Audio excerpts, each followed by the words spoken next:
Selamat pagi Bapak Ibu Saudara kekasih. Di pagi yang indah ini kita akan menjalani hidup kita. Sebelum kita menjalani hidup kita, mari kita merenungkan firman Tuhan sebagai penuntun kita dalam perjalanan hari ini. Sebelum itu kita berdoa. Bapa kami yang ada di surga, kami mengucap syukur Tuhan di pagi hari ini karena penyertaan-Mu bagi kami. Kami boleh menjalani kehidupan kami pada malam di mana kami beristirahat. Tuhan memperkenankan kami untuk bangun mendapatkan hari yang baru. Sebelum kami menjalani kehidupan kami dan seluruh aktivitas kami, kiranya Engkau memberikan firman-Mu sebagai penuntun kami dalam perjalanan hidup ini. Kami sedia untuk mendengar firman-Mu Bapa di surga. Berfirmanlah dalam Yesus Kristus, Tuhan dan Juru Selamat kami. Amin. Bapak Ibu Saudara kekasih, firman Tuhan yang akan menjadi renungan kita di pagi hari ini terdapat di dalam Injil Lukas pasal yang pertama ayat ke-68. Firman Tuhan berbunyi, "Terpujilah Tuhan Allah Israel, sebab Ia melawat umat-Nya dan membawa kelepasan baginya." Sekali lagi kami baca, "Terpujilah Tuhan Allah Israel, sebab Ia melawat umat-Nya dan membawa kelepasan baginya." Bapak Ibu Saudara kekasih, kecemasan, ketakutan, kejenuhan, kebimbangan, tidak pernah ada manusia lepas menghadapi itu. Itulah yang dihadapi oleh Zakaria dan Elisabet.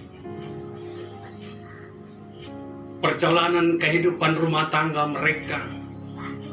Mereka mendambakan dan merindukan seorang putra dan seorang anak di tengah-tengah keluarga mereka. Berdoa dan berdoa, tapi belum juga kunjung datang. Akhirnya saudara, Tuhan memberikan satu peringatan dengan mengunci mulut Zakaria. Lidah terkunci.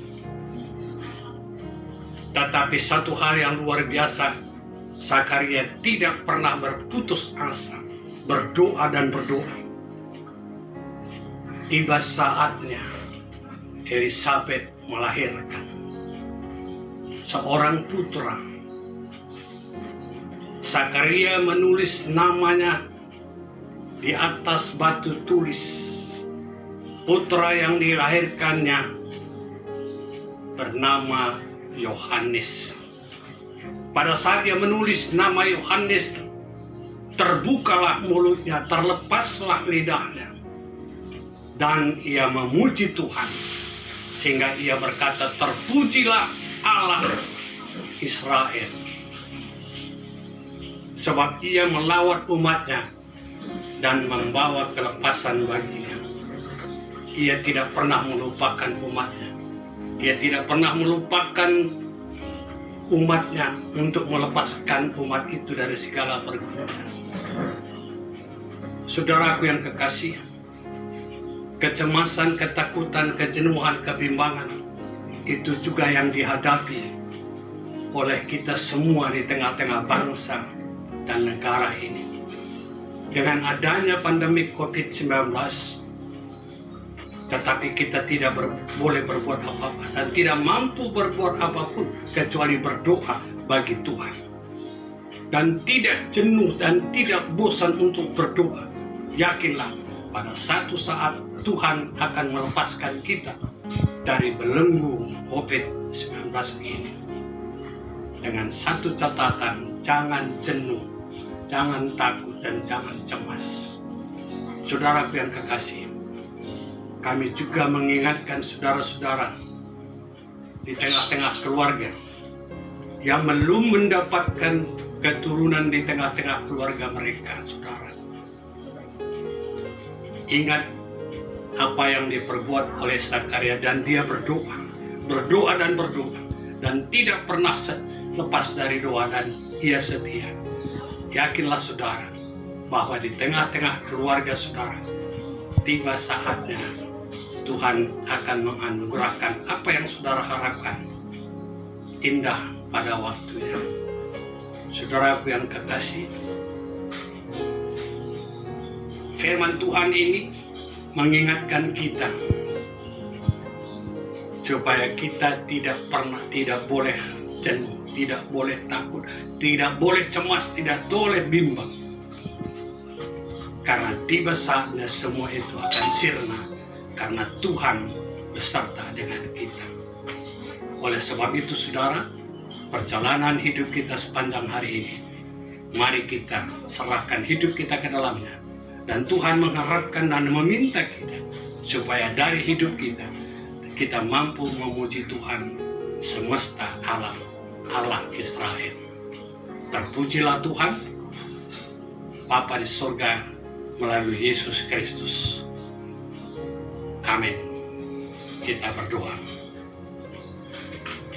Bapa surgawi, kami mengucap syukur kembali Tuhan atas firman Tuhan yang telah menguatkan kami untuk tidak hidup dalam kecemasan, untuk tidak hidup dalam ketakutan, untuk tidak hidup dalam kejenuhan, untuk tidak hidup dalam kebimbangan. Kami boleh belajar dari Zakaria dan Elisabet. Tiba saatnya Tuhan memberikan anak di tengah-tengah keluarga mereka. Ini semua oleh karena kesetiaannya, oleh karena terus berdoa dan berdoa lagi bagi Tuhan. Satu hal yang luar biasa kami boleh belajar dari Zakaria dan Elisabet. Bapa di surga, kami berdoa juga bagi seluruh saudara-saudara kami di tengah-tengah keluarga mereka merindukan seorang anak. Biarlah Tuhan mereka tidak pernah berhenti berdoa bagi Tuhan, dan dengarlah doa mereka ya Bapa. Tiba saatnya Tuhan akan memberikan indah pada waktunya. Kami berdoa bagi bangsa dan negara kami, pemimpin bangsa kami, presiden, wakil presiden, dan seluruh menteri. Sebagai pembantu presiden, biarlah Tuhan memberikan kekuatan, akal budi, dan kebijaksanaan untuk dapat membawa bangsa kami ke arah keadilan dan kebenaran.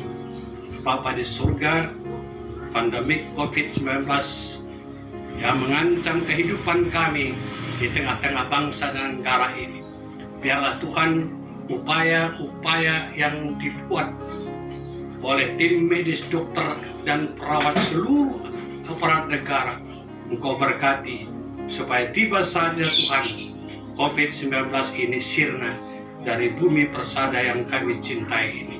Bagi tim multimedia di tiap-tiap runggun gereja, biarlah Tuhan memberikan kekuatan, kesehatan bagi mereka semua, agar talenta yang mereka miliki, mereka boleh bagikan untuk kemuliaan nama-Mu di tengah-tengah kehidupan ini. Memperlancar semua tugas mereka, Tuhan berkati dan Tuhan lindungi mereka. Di dalam Yesus Kristus. Amin.